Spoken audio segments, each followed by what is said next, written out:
Hi, Lisa Marie of Global One Health. I want to continue developing my hip joint series, so today I'm going to talk about the squat. I'm going to address two basic variations of this exercise, and I'm going to talk about the sumo and the goblet squat using a kettlebell, but of course there are other variations of squats that can be done, especially using a barbell. So in addressing the squat, I want to just make a little footnote here that there is a very big difference between the squat and the deadlift. And I've already posted the basic sumo sumo deadlift already. But if you're not sure what the differences between these two movements are, I have posted a video previously in this actual hip series about the difference between the squat and the deadlift, because there are differences. Your setup is different. The degree of hip hinge is one of the primary differences. And a lot of times when I see people deadlifting, it gets too squatty, or when they're squatting, it looks too much like a deadlift. So you want to make sure that you understand the basic conceptual differences in terms of just the joint movement and how you approach it. So please do check that out if you're not sure. And again, as it is earlier on in the hip series. And I show it body weight, right? So no load.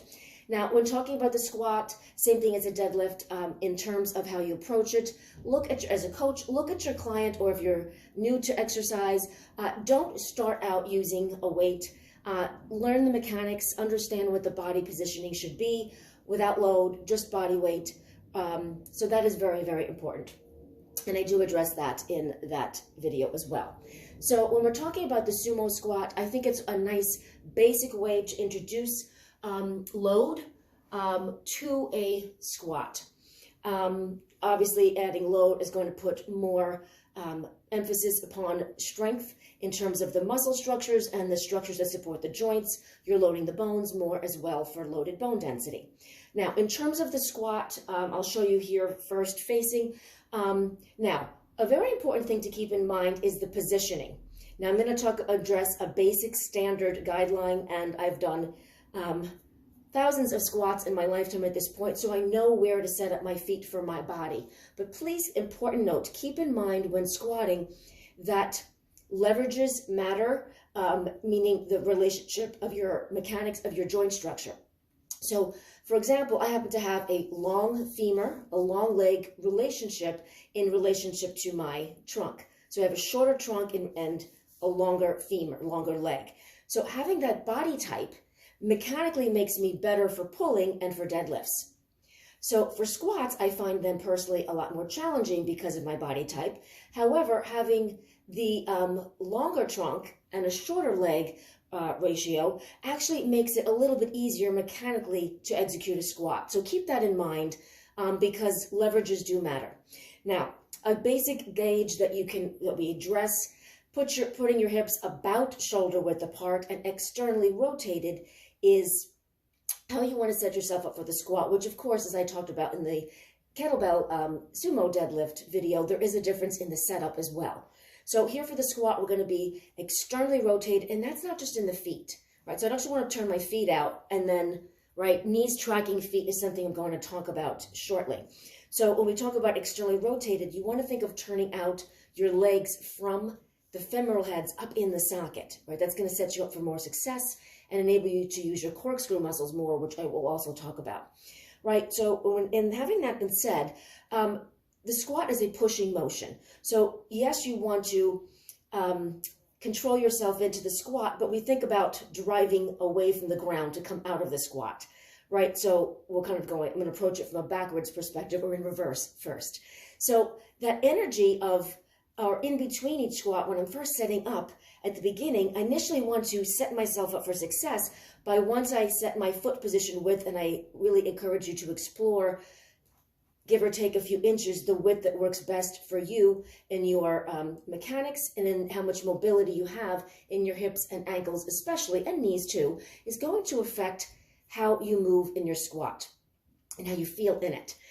So do figure that out under minimal to no load before you start loading heavier. You want to have really good mechanics to keep yourself safe. That's always number one rule, in my opinion, right? Safety first.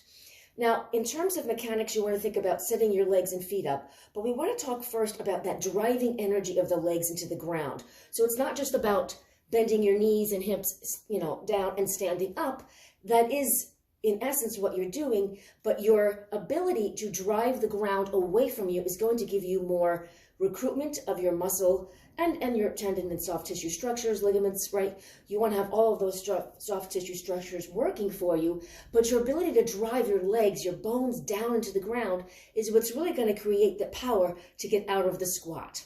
So that's important that you understand the leg drive down and that corkscrew energy.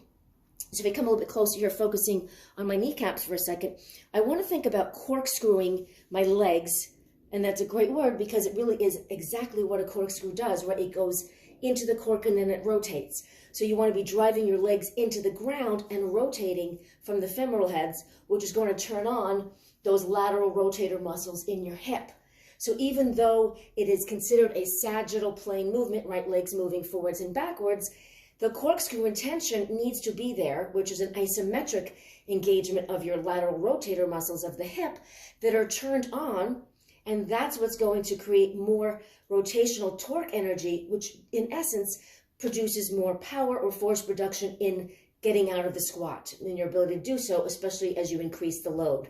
You need to have that initiation of down and corkscrew. So I really can't emphasize enough the importance of that rotational corkscrew energy when squatting. Now, we talk about knees tracking toes. I referenced that a short bit ago.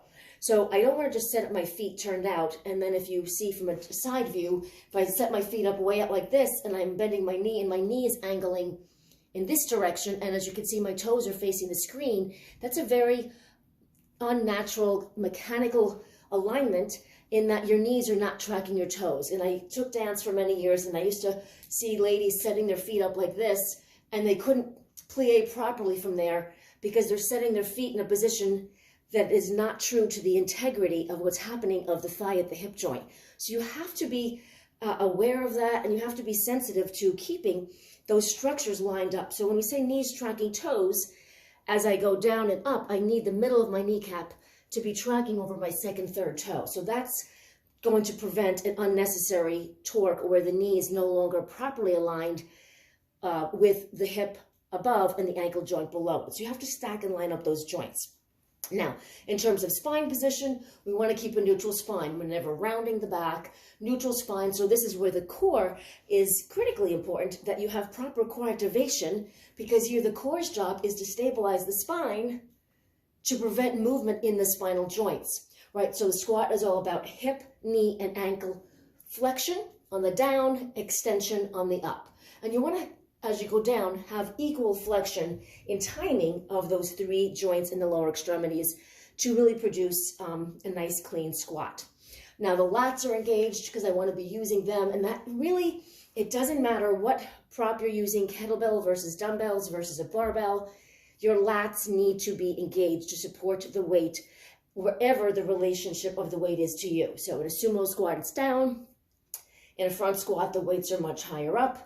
Front squat versus back squat, right? So all these different variations of squats, you still want to make sure the core and the lats and the grip are engaged fully, and those are working isometrically. And of course, the muscles of the hips and lower extremities are your prime movers. Those are your workhorses. So when we're doing a goblet squat, sumo squat, I want to start with that first. So I want to set up my foot position. I'm grounding, I'm corkscrewing, I'm anchoring my legs into the ground. I always pre-activate before I start. I take my breath. I don't want to breathe while I'm moving, especially at the bottom of the squat is not ideal, under heavier load especially. So I'm going to take that breath in, and then I'm going to engage and lock down, but I'm going to just talk through the sequence. So in a sumo squat, I'm going to have my hands here on the kettlebell, kind of in between the handle or to the horns, and I stand up. So a sumo squat is very much like a goblet squat in the position of my upper body, but it's, and I'll show you from the side view as well, but I'm going to have much less hip hinge and more knee flexion than I will in a kettlebell sumo deadlift. So in the sumo squat, my body is more upright, and I'm going to let the kettlebell, the base of the bell, hit the ground each time, right? So I want to start initiating, and I'll put the bell down for a second. So I initiate the movement with the grounding down energy and the corkscrew. That's an intentional energy that I turn on. Driving it with that down outward energy, I want to think about moving my pelvis back and down as if I'm sitting on a bench or a stool behind me. Now, I'll put my hands on the bell. Notice the angle of my spine is on a parallel line to the front of my shin bones. So that's like a nice gauge mechanically to look for. Right, I'll show you one more. Okay, so in the sumo, it's hanging down, but I have my lats engaged. I'm still corkscrewing my handle. So if you see here at the bottom, as I grip on, I want to corkscrew my arms just like I'm doing in my legs. Now, the negative, which is the down portion of a squat, is extremely important, and it's the easier motion, right? So it's going to take more effort to come out of the squat because I have gravity working against me, and I also have the weight that's loading onto my body for increased work effort. So while we think of coming out of the squat is harder, it's super important to not yield on the down, right? Especially with the under heavy load. If you release the muscle tension on the down, by the time you get to the bottom of the squat, getting out of the hole, as they call it in training and powerlifting sometimes, becomes that much harder if you release tension on the way down, or at the bottom of the squat, coming out of it is going to be much more deadly because now you have to turn those muscles back on. So the key, in my opinion, is activate everything first, grab on, get that final bit of lockdown, and then come up. Notice my breath. I'm going to inhale at the top. I brace, I go down, do a little, come up. Now that little grunt is something that I learned in Strong First certification as a way to get that extra hard brace to drive up. Now, the really only difference when I'm putting these in the same video, I'm going to use a different weight bell for the goblet squat, is the relationship of the bell to your body. So I'm going to grab the kettlebell and get it up in front of me. So I'm holding it by the horns. This is the basic goblet squat. I get my leg position set up. Everything else is the same. Brace. From a side view. Breathe in, brace, go down.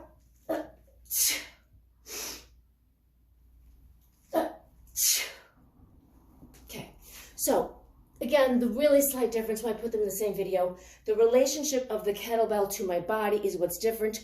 Sumo squat, it's hanging down, so it's a little bit easier. Goblet squat, the primary difference I find is that obviously the weight is higher. So what does that mean? It's higher from the core, so it's higher from the center of gravity. So you're going to put a little bit more load or focus on loading your arms, your shoulders, and your back differently. But the goblet squat does also put a little bit more challenge on the core than the sumo squat because the weight is higher above you, above in angle in terms of how you load your core, and higher up in terms of distance from center of gravity.